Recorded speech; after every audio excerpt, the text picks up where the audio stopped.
कैलासवासी शिवाजी पाटील यांची पुण्यतिथी विविध कार्यक्रमानं साजरी. मोडणी येथे माजी सरपंच कैलासवासी शिवाजी उर्फ मंगल पाटील यांची पुण्यतिथी विविध कार्यक्रमानं साजरी करण्यात आली.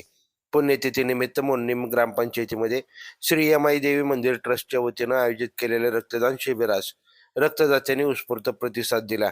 या रक्तदान शिबिरात 181 रक्तदात्यांनी रक्तदान केले. रक्तदात्यांना श्री यमाई देवस्थान ट्रस्टच्या वतीनं भेटवस्तू देण्यात आल्या. शिवाजी चौकात संपन्न झालेल्या कीर्तन सोहळ्यात सकाळी 10 ते 12 या वेळेत हरिभक्तपरायण किरणताई सुरवसे यांची कीर्तन सेवा संपन्न झाली. त्यानंतर कैलासवासी शिवाजी उर्फ मंगल पाटील यांच्या प्रतिमेवरती उपस्थितांनी पुष्पवृष्टी करत अभिवादन केलं.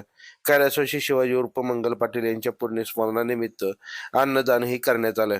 हा कार्यक्रम पार पाडण्यासाठी पंचायत समिती सदस्य प्राजक्त पाटील, ग्रामपंचायत सदस्य बालाजी पाटील, जयसिंग पाटील सह पाटील परिवार व आबासाहेब प्रेमींनी परिश्रम घेतला. ताज्या अपडेटसाठी लाईव्ह महाराष्ट्र झोन न्यूजच्या यूट्यूब चॅनलला सबस्क्राईब करा, तसेच बेल आयकॉनवरती क्लिक करा.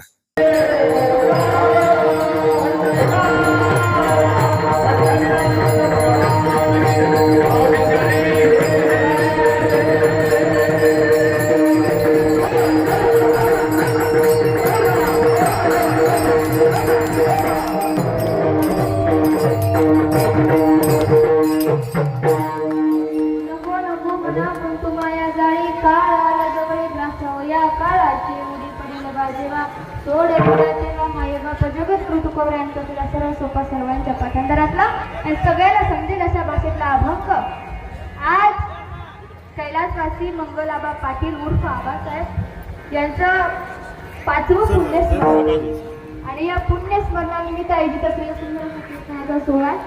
लक्षात घ्या, घरातला एखादा वडीलधारा व्यक्ती एखाद्या वटवृक्षा समान असतो. वटवृक्ष काय करतो? लक्षात घ्या, एक 10 ते 15 मिनिटं राहिले. 10 ते 15 मिनिटाचा वेळ मला फक्त द्या. थोडं गोंधळ कमी करा. 10 मिनिटं आपल्या सेवा उठायची आणि एकदा 10 मिनिटाची सेवा झाल्यानंतर आपल्याला वेळच वेळ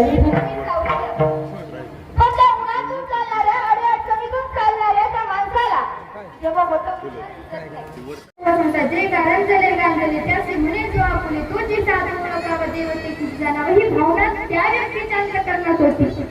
हा समाज उगत जमत नाही. लक्षात उगत जमत काहीतरी त्या व्यक्तीने एखादं झेंडूचं फुल असतं बा, त्या झेंडूच्या फुलाला सुई टोचून घ्यावी लागते त्याचा हार बनवायचा असेल तर.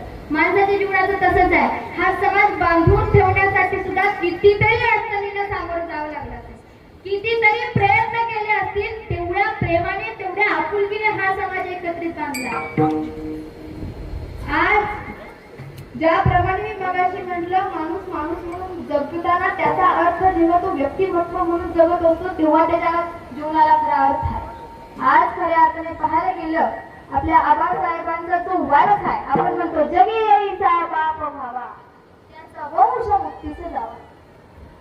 माणूस पदावर आहे म्हणून मोठा नसतो.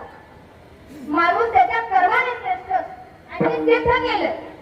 राजकारणातला खडतर प्रवास करत असताना, माणूस म्हणून माणसाला सांभाळत असताना, माणूस म्हणून माणसाची आपुलकी सांभाळत असताना, स्वतः श्रेष्ठ पदाला असताना सुद्धा कधी सुद्धा गरीब श्रीमंत असा भेद न करता जे जगले ते म्हणजे आपल्या आबासाहेब.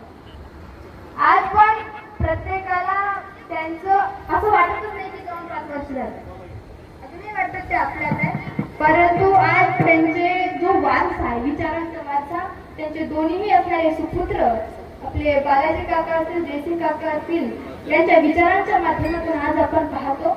स्तुती म्हणून स्तुती करण्यात मला बिलकुल पसंत नाही, परंतु त्या 2 व्यक्तींनी त्यांच्या वडिलांचा वारसा अगदी तसाच्या तसा चालवलाय.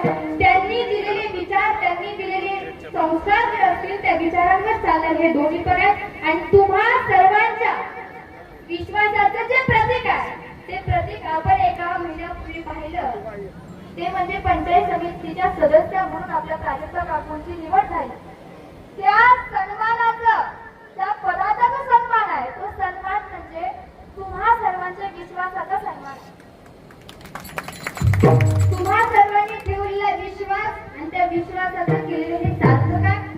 मी पांडुरंग परमात्म्याच्या चरणी एवढीच विनंती करते की जो विचारांचा माझा आबासाहेबांकडून आला तो असाच पुढे त्यांच्या तरुण पिढीने सुद्धा याच्यामध्ये कार्य करावं, तरुण पिढीला सुद्धा याच्यातून प्रेरणा मिळावी एवढीच इच्छा त्या पांडुरंगाची मी व्यक्त करते.